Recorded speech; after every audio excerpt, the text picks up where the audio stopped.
This topic is of a momentous importance. I'm thankful to my dear friend Mahesh, an outstanding lawyer and parliamentarian, for this privilege. I'm bringing up the rear, and let me say at the outset that I don't agree at all with Mr. Raju, and I don't agree on large points of what Mr. Desai has said.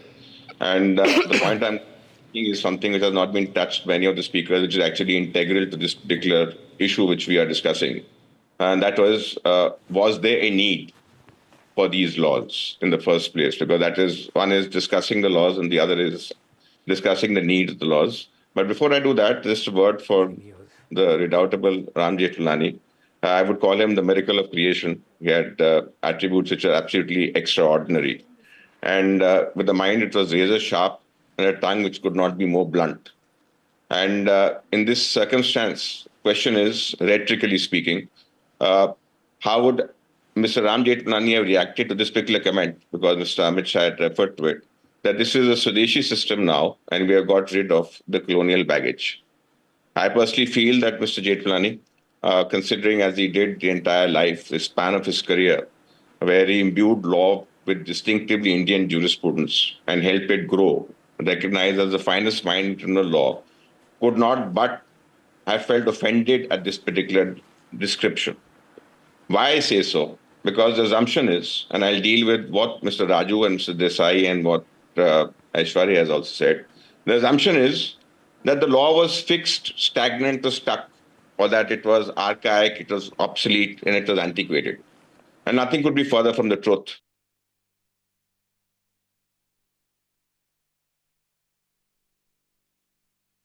Because what is very relevant are the principles. And what is important to note is that the law as it existed was premised on sound principles, was adaptable to advancing knowledge, and was kept in pace with the developments of society. And I'll elaborate upon this later. Now, it may have originated with the British, the English. However, it was modified to suit our circumstances. It was blended with Indian jurisprudence to actually eventually spread. It is something no one has actually touched in this panel, spread across several jurisdictions. These codes have spread across jurisdictions, and which itself is a testimony to the wisdom from which they have actually originated. Now, this brings us to the issue as to why. Why were these three codes at all brought in? And that is the historical context to it. Again, it's not been touched, but I'll just briefly refer to it. Because notwithstanding the cultural unity of India, and the fact that the idea of India has always been present, the state of laws at the time these codes came into being was in a total disarray, because there were various legal systems and there were various legal principles. Because there were various legal principles and legal systems, there's a necessity for a code. And there's a difference between the code, that is the Benthamite approach, and the common law where Blackstone is actually concerned with it. And so the codification of law addressed the want of coherence and proportionality in the laws as they existed, and tried to also address substitution of a judge as a legislator, because you have to have a legislature, not as a judge, and prevent adventitious, summary, random outcomes. So once you have provisions which actually set out and define what the law is, and you've got the method to actually apply it, the element of arbitrariness goes down. And that is what brings the code in. That is the need of these particular codes. And the need which was the basis of these codes coming still remains current, which I will just show. And the fundamental principles on which they're based have not been changed. So in this particular description that now we have is Swadeshi system is missing the point altogether. It was distinctly Indian. It was fully Desi, even at the time of its being replaced. And therefore, this description is, in my opinion, more a question of bringing in semantics rather than substance in this particular debate. Now, I will begin with the Evidence Act. I will begin with the evidence because I'll deal with each of the laws. And why will I deal with the Evidence Act? Because it's got the least number of changes which have been brought about. Now, what is the purpose of the Evidence Act?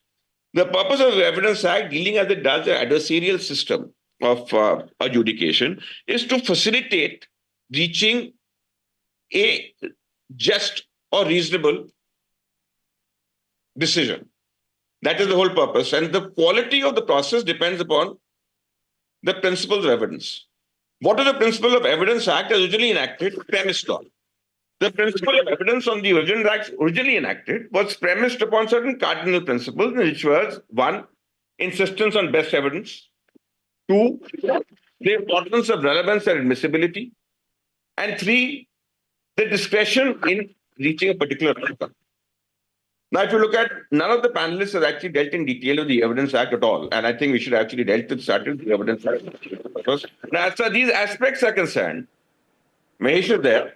I don't think his knowledge of law is supreme. As far as these aspects are concerned, there's no change. No change on the cardinal principles of the Evidence Act. And the biggest tribute you can give to the Evidence Act is the absence of change in the substituted code. That is the biggest tribute. Now, if you are giving a tribute to something which is described as colonial, how can you keep it Swadeshi? It doesn't make any sense to me, because that is, in fact, which is a contradiction in terms. And what is actually missed is that Stephens, who made the Evidence Act, that is, the Evidence Act was made for India. When he went back, he was told to draft another Evidence Act for the English. That means that was the level at which this particular Evidence Act actually stayed, because it was codification of principles which are actually by Mr. Raju, by Mr. Desai, and by Aishwarya about electronic evidence. It's nothing new. Electronic evidence came in the year 2000. You got the Act, amendments are made in the Evidence Act, amendments are made in the Code of Criminal Procedure. Those particular things are there. It's nothing. It's not that something novel has come up, or electronic evidence has come for the first time. Electronic evidence has been there for the past 24 years. Now, as far as that aspect is concerned, we leave that aside. But the point is, there were no major changes in the Evidence Act, except, and this is pertinent, to respond to the addition of offences, which I will deal with when I deal with the IPC, wherein to facilitate conviction, there were changes made in the Evidence Act. We brought in 113A, 113B, and other provisions. So broadly, it was intact. But what have the changes now been made? The changes that have been made are changed the marginal notes. That is the headings of the sections. Now, it's absolutely not much, because it's in the body in any case. The changes is basically cosmetic. Changes have been made in illustrations. And the changing illustrations are not changing the illustrations. It is changing the illustrations for purposes of accounting for inflation. That is, where it was 100 rupees, it increased to 1,000, 1 lakh. But even that has not been done. It has not been done across. But the biggest change, in my opinion, something that has not been flagged or marked, is the change in the definition of secondary evidence. And I personally feel that that is not a change which is positive, nor is it a change which, in my opinion, will do good in the long run, because the definition of secondary evidence as it stood originally, in my opinion, was a better drafted definition with greater clarity in use than the substituted version of it. But be that as it may, these are broadly the changes that are there in the Evidence Act, the most crucial act for the purposes of adjudication, because as I began, it is for the principle of evidence that the adjudicatory process comes, and the fairness of adjudicatory process is integral to the process. As far as this act is concerned, as for the substituted act, the changes are more in the mistakes than in the improvements. Which brings me now to the Code of Criminal Procedure. Now, the Code of Criminal Procedure, this description of colonial cannot possibly apply, and I'm surprised no one has actually dealt with it. Please see the year of the code. The year of the code is 1973. That is, it is a product of Indian genius. And then what is it? How is it 1973? Did it come from the heavens in 1973? It has got a history to it. The changes, there are a few amendments made to it after the last decade of the previous century, before we got independence. But the changes began from 1955 onwards. And then the major change came to the 41st Law Commission report, which started in 69, continued to 72, and then was deliberated for 4 years. Now, this deliberation of 4 years will become very important. The joint parliamentary deliberation. And when you contrast it, the deliberation of these laws later, because I think it was a couple of months, and 2 days were given to the parliamentarians for the purposes of examining it. And it was said that 2 days was adequate for a code as exhaustive as this, which covers the entire spectrum of criminal law, with which I have, in any case, I have an issue. But be that as it may, now, the first thing which you say is, what did the Code of 1973 do, which is replaced? It said, what basically did, guaranteed fair trial. That is, the principle of fair trial is embedded in it. And I'll deal with what Mr. Raju said in a minute. First, two, It provided simplicity in procedure, which continues. Three, it dealt with delays, which is, in any case, an ongoing process. It's not as if you have to substitute a code, alter it altogether, give it a new name, juggle the sections, and then bring a new law. But because this is a process that's there, could have been addressed through amendments, if at all. And most importantly, apart from other various changes that took place in the other case, the separation of the executive and from the in the dispensation justice, the executive magistracy from the judicial magistrate. These are the changes which was made. Now, this was a very progressive court, a progressive court dealing with bringing in new types of trials, dealing with particular kind of offenses, altering particular methods, expediting the process and dealing away with the committal proceedings, etc., an overhaul of the system. But point is 1973. Post 1955, pursuant to Law Commission recommendation, there were at least three which are prominent. I think the 14th, 37th, and the 41st, which is there. These are the three law commissions, Indian law commissions. It's not as if the law commissions were constituted at the time of the penal code, Indian penal code, which was made. Now, so this description will not in any way avail. But now let's look at the changes which have been made in it. One, I feel it's got a rhetorical flourish to it. Mr. Raju referred to it about the timelines. And I'll deal with both when I have some different opinion, both Mr. Raju and Mr. Amit Desai, where this is concerned.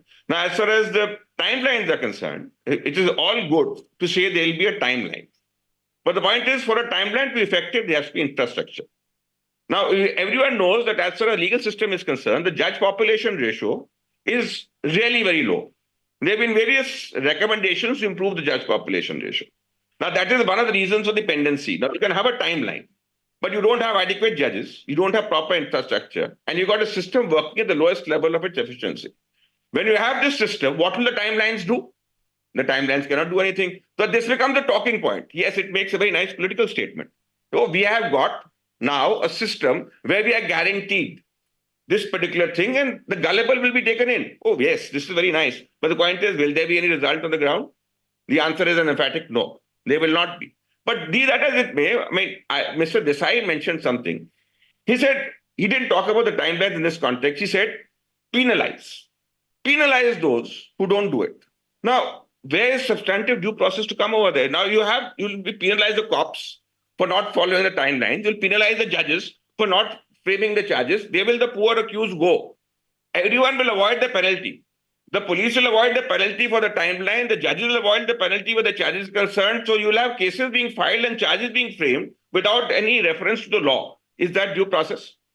That can't possibly be due process. And there's no reason why you can actually justify this particular exercise. Firstly. Secondly, Mr. Raju mentioned the fact of sanction and talked about they'll be deemed, as far as is concerned, the question of deemed sanction inappropriate. It is wholly inappropriate to penal jurisprudence. I would not in any way, I would not consider it as a positive measure at all in this particular exercise. But of course, there's a difference of opinion. But the point is, you don't need to overhaul the code for bringing these changes about.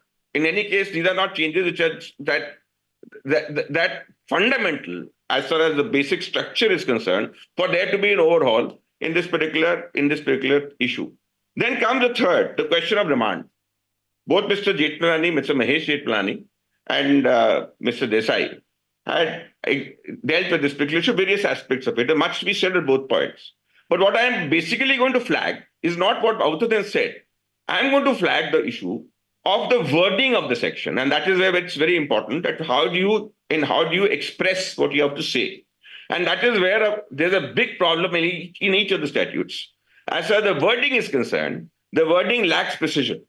Because the wording lacks precision, it is open to multiple interpretation. Because it is open to multiple interpretation, it will be lost in a legal debate. And something that basic as this should be clear and of easy understanding, not to be lost in debate. It makes a nice courtroom drama, but it actually mutilates the rights and denies defenses. So as far as that aspect is concerned, not touched, but this is an aspect which is in fact the problem across.